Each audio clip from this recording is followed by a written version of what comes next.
विधायकगण, उपस्थित बुजुर्गों, भाइयों और बहनों, नौजवान साथियों, सबसे पहले मैं अपनी ओर से, आप सबकी ओर से हमारे महान नेता राहुल गांधी का हार्दिक स्वागत करता हूं। मुझे खुशी है कि लगातार वे राजस्थान के अंदर दौरे करके उन्होंने संदेश दिया है, जिसका जिक्र शिव जोशी जी भी कर रहे थे। कैसा भारत बने जहाँ गरीब नहीं रहे, पिछड़ा नहीं रहे, मुल्क की तस्वीर विकसित राष्ट्र के रूप में हो, जिसका सपना राजीव गांधी ने देखा था जब उन्होंने कहा था कि इस मुल्क को मुझे 21वीं सेंचुरी में रहना है। इसलिए मुझे खुशी है कि चुनाव के मौके पर आप इतनी बड़ी तादाद में जो यहाँ पधारे हो। इस बात का प्रतीक है कि सरकार ने 5 साल तक काम किए, उस पर आप मोहर लगाने आए हैं और 1 तारीख को चुनाव में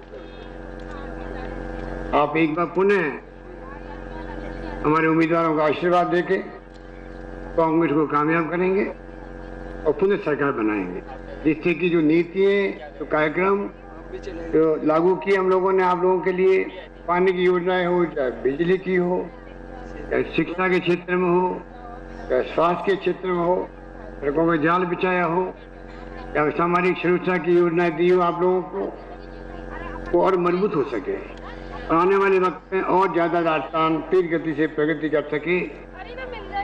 ये व्यवस्था हमने कर ली है। खजाना भर के खजाना भरा है व्यापारियों से, टैक्स देने वालों से, उद्यमियों से। नीति ऐसी बनाई है जिससे कि राजस्थान में चारों ओर निवेश आया है। 50,000 करोड़ से अधिक का देश दुनिया की बड़ी बड़ी कंपनियां आके इंडस्ट्री लगाई है और तेल निकल गया है, गैस निकल गई राजस्थान के अंदर। इस प्रकार से वित्तीय प्रबंधन शानदार किया। इसी कारण से पिछली सरकार के वक्त में करीब 15,000 करोड़ का बजट हुआ करता था। अब आपको जान के खुशी होगी कि तमाम योजनाएं जो आप देख रहे हो इसलिए संभव हुई क्योंकि हमने 40,500 करोड़ का बजट पेश करके पास करवाया है। इसलिए आपको चिंता करनी नहीं है। राजस्थान देश के 10 राज्य जो पिछड़े कहलाते हैं, सबसे कम विकसित हैं, राजस्थान भी उसमें एक है, मध्य प्रदेश भी है, छत्तीसगढ़ भी है, उड़ीसा भी है। तो आपको खुशी होगी उन 10 राज्यों में राजस्थान टॉप पे आ गया, ये मैं कहना चाहता हूँ। अगली श्रेणी में छलांग लगाने की प्रभुत स्थिति में आ चुका है। उसी प्रकार से राजस्थान में विकास के काम हो रहे हैं, उद्योग लग रहे हैं, गैस तेल निकल रहा है, रिफाइनरी का आपने सुना ही होगा, 38,000 करोड़ से रिफाइनरी आ रही है, कई कोच फैक्ट्री लग रही है भीलवाड़ा के अंदर, मेट्रो आ रही है जयपुर के अंदर, अनेकों काम बनाने को है। अजमेर में भी विकास की कोई कमी नहीं रही है, सब क्षेत्रों के अंदर आप सबको मालूम। इसलिए मैं कहना चाहूंगा आपको कि विपक्ष की पार्टी जो बौखलाहट में भाषण दे रही है, उनके बारे में कोई तर्क नहीं है तुलना करने का कि हमने क्या किया और कांग्रेस के राज ने क्या किया, क्योंकि उनके पास कहने कुछ भी नहीं है। अभी सचिन पायलट कह रहे थे उनके राज में गोली चली, 90 लोग मारे गए, 21 बार पुलिस की गोली चली। आप सबको मालूम है क्या क्या नहीं हुआ, करप्शन की हदें पार कर गई। और इस बार 5 साल में आंदोलन भी हुए, पानी को लेके हुए, उसके बावजूद भी गोली चलने के बाद छोड़ो, हमने किसानों पर, गुर्जर समाज भी रेल पटरियों में बैठ गए थे, धरने दिए, हमने लाठीचार्ज तक नहीं किया, ना होने दिया। और इस प्रकार से संदेश की प्यार मोहब्बत से, तो लोकतंत्र में कायदा होता है, धरना होते हैं, प्रदर्शन होते हैं, काले झंडे दिखाते हैं। वोटों का राज महात्मा गांधी, पंडित नेहरू, मौलाना आजाद के जमाने का, सरदार वल्लभ भाई पटेल के जमाने का दिया हुआ है, जिसमें जनता अपनी बात कहती है, आक्रोश व्यक्त करती है। हमारी जिम्मेदारी हम सुने, उनको बुला करके बात करें, संदेश करें, उनकी बात समझें, समस्या का समाधान होता है, कोई इंसानी होती है। उनके राज्य में जब वसुंधरा जी को कहा गया किसान लोग पानी मांग रहे हैं करसान रावला के अंदर, ये सब गुंडे लोग हैं, असामाजिक तत्व है, पानी कोई समस्या नहीं, भड़का दिया और 6 लोग मारे गए, फिर टोंक 16 मारे गए लोग, सब इतिहास आपको मालूम। ऐसा कुशासन था वो, और ये कुशासन दिया हमने आपको, तमाम वर्गों को जो संभव था हमने उनके कल्याण के लिए योजना बनाई, विकास किया, चहुमुखी विकास किया राजस्थान का। और दुख इस बात का होता है कि बुकलाट के अंदर वसुंधरा जी बोलती है कि ये दवा नहीं जहर पिला रही है। अब कल्पना करो, जहर है ये, जहर है ये। आप सोच सकते हो जो इस प्रकार के गुमराह करने वाले जुमले बोले जा रहे हैं। पेंशन हमने दी है बुजुर्गों को, निसज्जनों को, विधवाओं को, सम्मान पेंशन है, वो विदेशों में मिलती है 50 साल पहले से साप्ताहिक।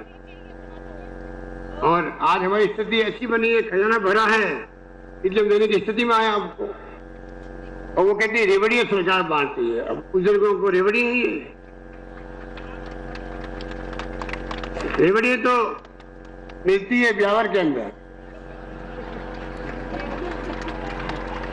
रेवड़ी में मिलती है ज्यादा। आप सोच सकते हो जो इस प्रकार की भाषा काम लेके जो बेइज्जती करना चाहती है आप लोगों की, जितनी कान शांति बना गए, जिस प्रकार से शब्दों का प्यार बिछा करके आम आवाम की बेइज्जती की जा रही है रेवड़ियां बांटने के नाम पर, मैं समझता हूँ आपको समझ आना चाहिए उनकी सोच क्या है। आप समझ सकते हो इस प्रकार के जुमले कस के, कहीं मास्टर नहीं है, कहीं डॉक्टर नहीं है, कहीं नर्स नहीं है, बिल्कुल ठीक है। पूरे मुल्क के हर राज्य में ये कमी रहती है, किसी पार्टी की सरकार हो। राजस्थान में सबसे कम कमी है। इस रूप में हमने सुशासन देने का प्रयास किया। हमने कहा संवेदनशील, पारदर्शी और जवाबदेह सरकार देंगे। कोई सरकार हमने दी है, लंबी कहानी है, वक्त नहीं है चुनाव में, अभी मीटिंग में जाना जोधपुर में भी। मैं आपको इतना ही कहना चाहूंगा, इस बार मैनिफेस्टो लेके हम आए फिर घोषणा पत्र, उसमें मैंने कहा संवेदनशील, पारदर्शी, जवाबदेह सरकार देंगे, सुशासन देंगे और जीरो डिस्क्रिशन, जीरो करप्शन और जीरो हरेसमेंट, इस आधारित सरकार चलेगी। इस भावना के साथ में हमने इस मैनिफेस्टो को आपके सामने पेश किया है। और मैं आपका आह्वान करना चाहूंगा, आप खुद देखेंगे, सरकार वापस बनाओ। जो कमियां आपने देखी होगी, प्रशासन में देखी होगी, परेशानियां झेली होगी जो हर सरकार के वक्त में होती है, हमने मैनिफेस्टो में लिख दिया है जीरो हैरेसमेंट। हमारा प्रयास रहेगा हैरेसमेंट नहीं हो, करप्शन नहीं हो, डिस्क्रिशन समाप्त हो, जो सोनिया गांधी जी ने पहले ही कह दिया था हम लोगों को। सारी सरकार ने, मंत्रियों ने, मुख्यमंत्री ने, सरकार, पिछली सरकार, अभी जो सरकार है, उन्हें डिस्क्रिशन खत्म कर देगा राजस्थान के अंदर। इस रूप में हम चाहेंगे आपको सुशासन दें। इसलिए मैं अंत में कहना चाहूंगा, मैनिफेस्टो इम्प्लीमेंटेशन कमेटी बनाने का भी हमने घोषणा पत्र में प्रावधान किया, जिससे कि रेगुलर मॉनिटरिंग हो सके। इसलिए मैं आपको आह्वान करूंगा कि चुनाव महत्वपूर्ण है। योजना हमारी पिछली बार सरकार चली गई थी, वरना जो काम अभी आपने देखे, पेंशन के भी, दवाइयों के भी, सोशल सिक्योरिटी के भी, हो सकता है कई काम दिल्ली में सोनिया गांधी जी ने सरकार बनाई, यूपीए की, खुद प्रधानमंत्री नहीं बनी, मनमोहन सिंह जी को बनाया प्रधानमंत्री, नीति नहीं लागू हुई तो रेवेन्यू बढ़ गई, केंद्र की भी, राज्यों की भी। हमारे वक्त जो संकट था वो संकट नहीं रहा। अगर सरकार पुनः बनाते आप, तो आज जो आप देख रहे हो योजनाएं इस 5 साल में, इनमें अधिकांश योजना उस वक्त भी लागू हो सकती थी। तो मैं कहना चाहूंगा इस बार गलती नहीं हो, जो योजना हमारी वो आगे और मजबूत हो, विकास तेज गति से आगे बढ़े, ये मैं आपका आह्वान करना चाहता हूँ। इसलिए मैं आपको निवेदन करूंगा कि मैनिफेस्टो में हमने कई बातें लिखी है, वो तो आप मैनिफेस्टो अखबार पढ़ा होगा। पर एक बात मैं कहना चाहूंगा, अभी तो 1 रुपये किलो हमने गेहूं दिया है गरीबों को 5 साल 4.5 साल तक। अभी फूड सिक्योरिटी एक्ट आगे भारत सरकार का, आपको 1 रुपये किलो बाजरा पक्का मिलेगा, 2 रुपये किलो गेहूं APL को भी, और 3 रुपये किलो चावल और मिलने लगे हैं। राजस्थान वो राज्य है देश में जिसमें मिलने लग गया है, स्कीम लागू हो गई है। तो खुशी की बात यह है, हमने मैनिफेस्टो में लिखा है आप सरकार बनाएं। हम चाहेंगे जो पैसे वाले लोग हैं APL को छोड़ के, इनकम टैक्स देते हैं वगैरह, उनको छोड़ के बाकी सब लोगों को, APL को BPL को 35 किलो गेहूं निःशुल्क मिलेगा। ये मैं निवेदन करना चाहता हूँ। इस रूप में नई नई योजनाएं आएगी, नया राजस्थान विकसित राजस्थान बनेगा। और अब मैं फिर कहना चाहूंगा, अंत में ये कहना चाहूंगा, इनकी जो लफड़ी हो रही है, जो ये जिन्होंने जम के करप्शन किया देश के अंदर, वो मुझे अफसोस होता है कि वो करप्शन हटाने की बात करते हैं। ये एजेंडा हमारा है, राजीव गांधी का है।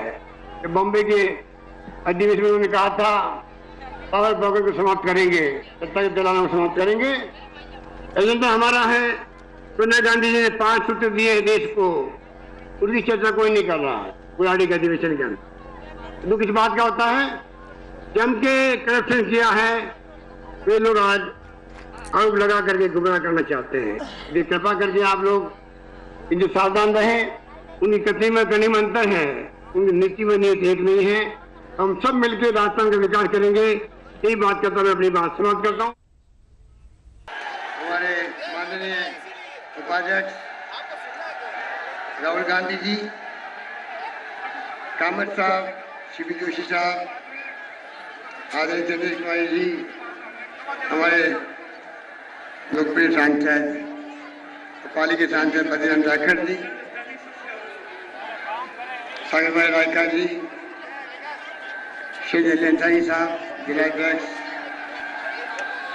तमाम उपस्थित हमारे बुजुर्गों, भाई और बहनों, नौजवान साथियों, मैं सबसे पहले अपनी खुद की नगरी में, मेरे परिवार के बीच में, अपनी ओर से, आप सबकी ओर से, पूरे प्रदेशवासियों की ओर से राहुल जी का हार्दिक स्वागत करता हूं।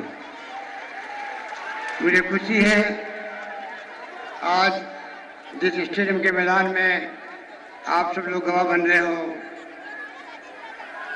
आज से 30 साल पहले राजीव गांधी जी आए थे।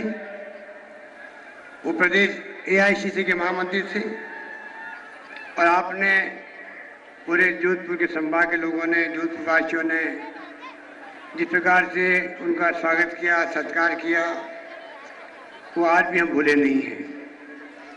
और जोधपुर की जनता ने पलक पावड़े बिछा करके 12 किलोमीटर खुली जीप में लेके आए। आज भी जोधपुर वासियों के दिनों के अंदर राजीव गांधी राज करते हैं, क्योंकि जो सौगात देखे गए वो इसी स्टेडियम के मैदान के अंदर मैंने मांग की थी, इंदिरा गांधी कैनाल का पानी 200 किलोमीटर चल करके जोधपुर तक आना चाहिए। लोगों को बड़ा आश्चर्य हुआ, असंभव लगा काम। तो मुझे खुशी है और इतना भी लिखा जाएगा कि राजीव गांधी ने मेरी भावनाओं का आदर करते हुए, सुशील माथुर जी मुख्यमंत्री थे, परसा मदना जी PhD मंत्री थे, उनको कहा कि अशोक की मांग ठीक है और 31 मार्च के पहले इस काम को शुरू करवा दो। और मुझे खुशी है कि इसी मैदान से राजीव गांधी जी ने घोषणा करी थी कि मैंने माथुर जी को कह दिया है और आपके इंदिरा गांधी कैनाल का पानी जोधपुर तक पहुंचेगा, 31 मार्च के पहले काम शुरू हो जाएगा।